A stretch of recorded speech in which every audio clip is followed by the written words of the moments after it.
हम बात कर रहे हैं बच्चों ऋण पत्रों के निर्गमन एवं मोचन की। पिछले वीडियोस में हमने आपकी पाठ्यपुस्तक के उदाहरणों को निर्गमन और शोधन के लिए समझा। निर्गमन में क्या क्या प्रविष्टियां की जाती है, शोधन के लिए क्या क्या प्रावधान है और क्या क्या प्रविष्टियां की जाती है, इस तरीके से हमने अध्याय को पूरा किया। आज भाग 11 में हम बात करेंगे आपकी पाठ्यपुस्तक के लघु उत्तरीय प्रश्नों की और साथ ही साथ बोर्ड के लिए जो अन्य महत्वपूर्ण प्रश्न है उनकी। तो आइए शुरू करते हैं आपकी पाठ्यपुस्तक के लघु उत्तरीय प्रश्न। एक ऋण पत्र से क्या तात्पर्य है? ऋण पत्र कंपनी द्वारा लिए गए ऋण का क्या है? प्रमाण है जो कंपनी द्वारा जारी किया जाता है। किसे? ऋणदाता को।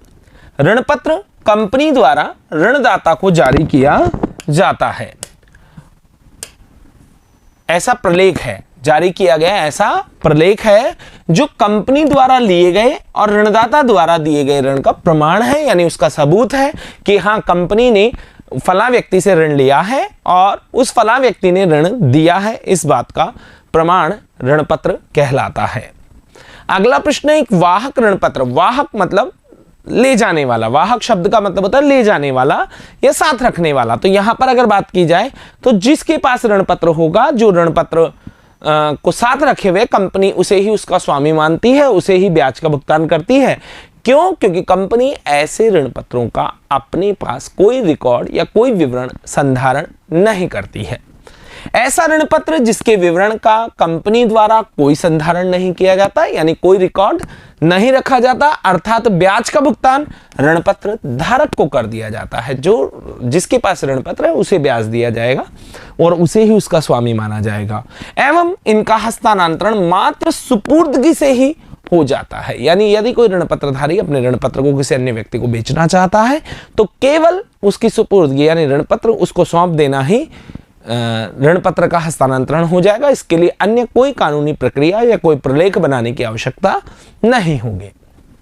नेक्स्ट, एक संपार्श्विक प्रतिभूति के रूप में निर्गमन से आप क्या समझते हैं? संपार्श्विक प्रतिभूति का मतलब होता है सहायक प्रतिभूति। आप सभी जानते हैं कि जब एक कंपनी द्वारा बैंक से ऋण लेती है तो अपनी किसी संपत्ति को उसके पास गिरवी रखती है, प्रतिभूति के रूप में रखती है, ताकि ऋण की सुरक्षा के रूप में बैंक के पास वो संपत्ति रहे और कल को यदि कंपनी अपने ऋण चुकाने में सक्षम ना हो तो कंपनी उस प्रतिभूति को बेचकर अपने ऋणों की वसूली करे। लेकिन वो तो कहलाती है मूल प्रतिभूति, प्रथम प्रतिभूति जो है। लेकिन उसके साथ साथ अगर कंपनी प्रतिभूति के रूप में सामने वाले बैंक को अपनी कंपनी के ऋण पत्र भी देती है तो फिर ऐसे ऋण पत्र कहलाएंगे संपार्श्विक प्रतिभूति या सहायक प्रतिभूति के रूप में ऋण पत्र। जब कंपनी द्वारा किसी बैंक से ऋण के फलस्वरूप प्राथमिक प्रतिभूति के अलावा अतिरिक्त या सहायक प्रतिभूति के रूप में ऋण पत्र देती है तो ऐसे ऋण पत्र संपार्श्विक प्रतिभूति के रूप में ऋण पत्रों का निर्गमन कहलाता है।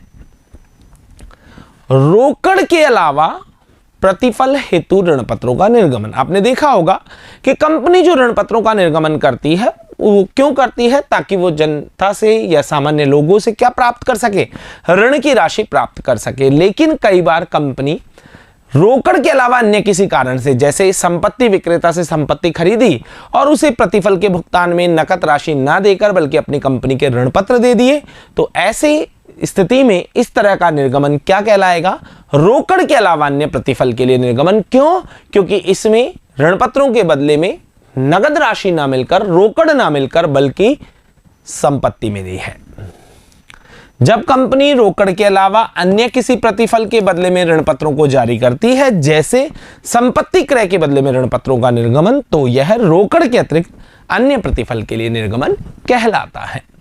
अगला प्रश्न है बट्टे पर ऋण पत्र का निर्गमन हो और प्रीमियम पर मोचनीय हो से क्या समझते हैं? तो नाम से ही स्पष्ट है, जब निर्गमित किया तो अंकित मूल्य से कम पर निर्गमित किया, लेकिन जब वापस भुगतान करेंगे अर्थात शोधन या मोचन करेंगे तो अंकित मूल्य से ज्यादा देंगे और ये दोनों ही कंपनी के लिए नुकसान होते हैं, घाटे होते हैं।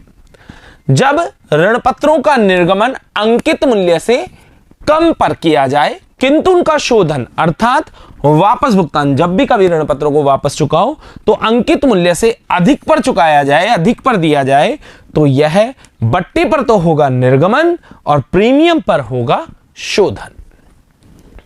अगला प्रश्न है पूंजी आरक्षित क्या है? पूंजी आरक्षित कैपिटल रिजर्व को कहा जाता है। तो कैपिटल रिजर्व पूंजी आरक्षित कैपिटल रिजर्व एक संचय कोष है जिसका निर्माण सामान्यतः पूंजी लाभों से होता है, यानी कि जो पूंजी लाभ होते हैं उन्हें इसमें ट्रांसफर कर कर इसको निर्मित किया जाता है। जैसे आपने देखा होगा पिछले चैप्टर में आपने अंशों का हरण किया और हरण करने के बाद पुनः निर्गमन किया।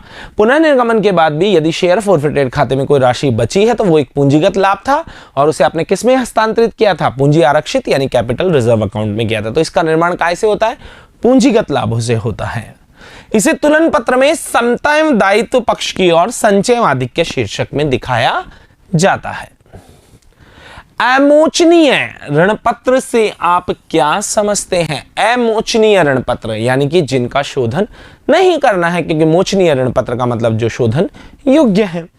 ऐसे ऋण पत्र जिनका वापस भुगतान अर्थात शोधन का कोई निर्धारित समय एवं वचन नहीं होता, यानी कंपनी ने जब इन्हें जारी किया तो कुछ भी नहीं बताया कि कंपनी इनका कब शोधन करेगी।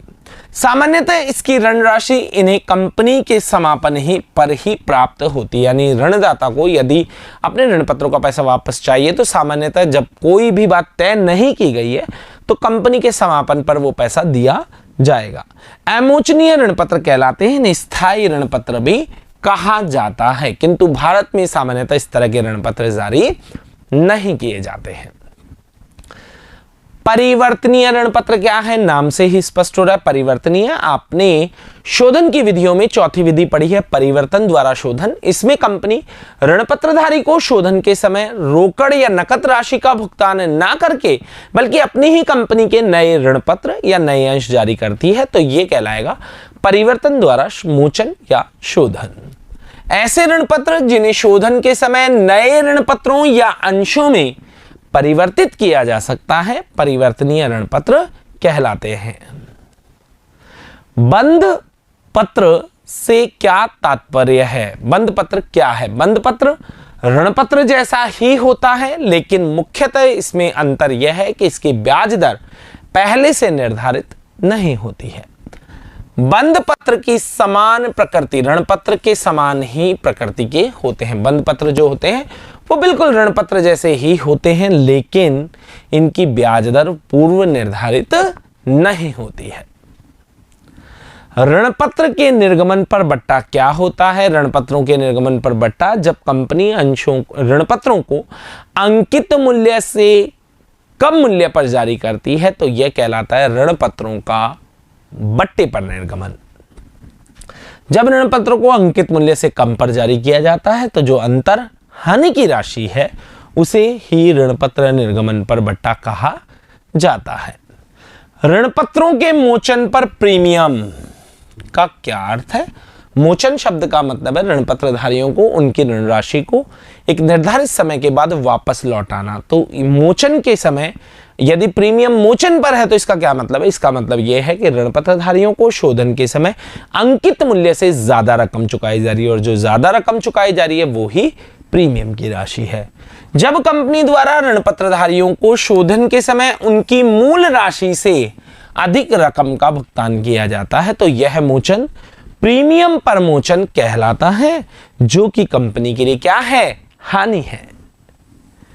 ऋण पत्र व अंश भिन्न क्यों होते हैं? दो अंतर, लेकिन इसमें हमने सभी अंतर शामिल कर लिए हैं क्योंकि प्रश्न 4 मार्क्स में भी पूछा जा सकता है और बार बार बोर्ड एग्जामिनेशन में पूछा गया है। तो आइए शुरू करते हैं ऋण पत्र और अंश में अंतर। स्वामित्व अंशधारी कंपनी के वास्तविक स्वामी होते हैं, जबकि ऋण पत्रधारी कंपनी के स्वामी नहीं होते बल्कि वो ऋणदाता या फिर लेनदार होते हैं। दूसरा है प्रतिफल। अंशों का प्रतिफल होता है लाभांश। यदि आप किसी कंपनी का अंश खरीदते हैं तो कंपनी लाभ की दशा में आपको प्रत्येक वर्ष लाभ का एक निश्चित हिस्सा देगी जिसे लाभांश कहा जाता है, जबकि ऋण पत्र का प्रतिफल होता है ब्याज, जो कि आपको निर्धारित रूप से निश्चित दर से प्राप्त होता है। शोधन सामान्यतः समता अंशों का शोधन नहीं किया जाता, यानी यदि किसी कंपनी के समता अंश आप क्रय करते हैं तो आपको कभी भी वो पैसा वापस नहीं लौटाया जाएगा कंपनी के जीवन काल में। ऋण पत्र एक निश्चित अवधि के लिए जारी किए जाते हैं, तत्पश्चात इनका शोधन कर दिया जाता है। मतदान का अधिकार अंशधारियों को कंपनी के विभिन्न निर्णयों में मतदान का बिल्कुल अधिकार होता है, लेकिन ऋण पत्र धारकों को मतदान का कोई अधिकार नहीं होता है। सुरक्षा अंश किसी भी प्रकार से सुरक्षित नहीं है। क्यों नहीं है? क्योंकि अगर कंपनी घाटे में जाकर बंद हो जाती है तो सबसे अंत में भुगतान अंशधारियों को ही होता है, जबकि ऋण पत्रधारी बिल्कुल सुरक्षित होते हैं। इन्हें संपत्तियों पर चल प्रभार भी होता है और इन्हें अपना पैसा अंशधारियों से बहुत पहले ही प्राप्त हो जाता है। तो अंशों की तुलना में ऋण पत्र बहुत अधिक सुरक्षित होते हैं। परिवर्तन, अंशों को ऋण पत्र में परिवर्तित कभी नहीं किया जा सकता, जबकि ऋण पत्रों को निर्धारित नियमों के तहत अंशों में परिवर्तित किया जा सकता है। अगला अंतर है हरण एवं पुनः निर्गमन। अंशों का हरण भी किया जाता है और पुनः निर्गमन भी किया जाता है, जबकि ऋण पत्रों का हरण ही नहीं होता तो पुनः निर्गमन का तो सवाल ही नहीं उठता है। ऋण पत्र के मोचन से क्या तात्पर्य है? ऋण पत्र का मोचन मतलब शोधन। ऋण पत्रधारियों को उनकी ऋण राशि एक निर्धारित समय के बाद लौटाना ही ऋण पत्रों का मोचन या शोधन कहलाता है। जब ऋण पत्रधारियों को उनकी ऋण राशि का भुगतान किया जाता है तो यह ऋण पत्रों का मोचन कहलाता है। परिवर्तनीयता के आधार पर ऋण पत्र का मोचन से क्या तात्पर्य है? परिवर्तनीयता के आधार पर यानी ऋण पत्रधारियों को आप जब शोधन का समय आ रहा है तो नकद राशि या रोकड़ राशि का भुगतान ना करके बल्कि अपनी कंपनी के नए ऋण पत्र या अंश ऋण पत्रधारियों को दे रहे हैं। जब ऋण पत्रों के शोधन के समय नकद राशि का भुगतान न करके बल्कि उन्हें शोधन के बदले नए ऋण पत्र या अंश दिए जाते हैं तो ये परिवर्तनीयता के आधार पर क्या कहलाएगा? शोधन कहलाएगा। ऋण पत्रों के मोचन पर प्रीमियम का निपटान आप कैसे करेंगे? शोधन पर देय प्रीमियम कंपनी का भविष्य का दायित्व होती है, अतः इसे नॉन करंट लायबिलिटी शीर्षक के नीचे अदर लॉन्ग टर्म बोरोविंग उप शीर्षक के अंतर्गत दिखाया जाता है। नॉन करंट लायबिलिटी में अदर लॉन्ग टर्म बोरोविंग उप शीर्षक के नीचे दिखाया जाता है। कब तक? जब तक ऋण पत्रों का शोधन नहीं हो जाता।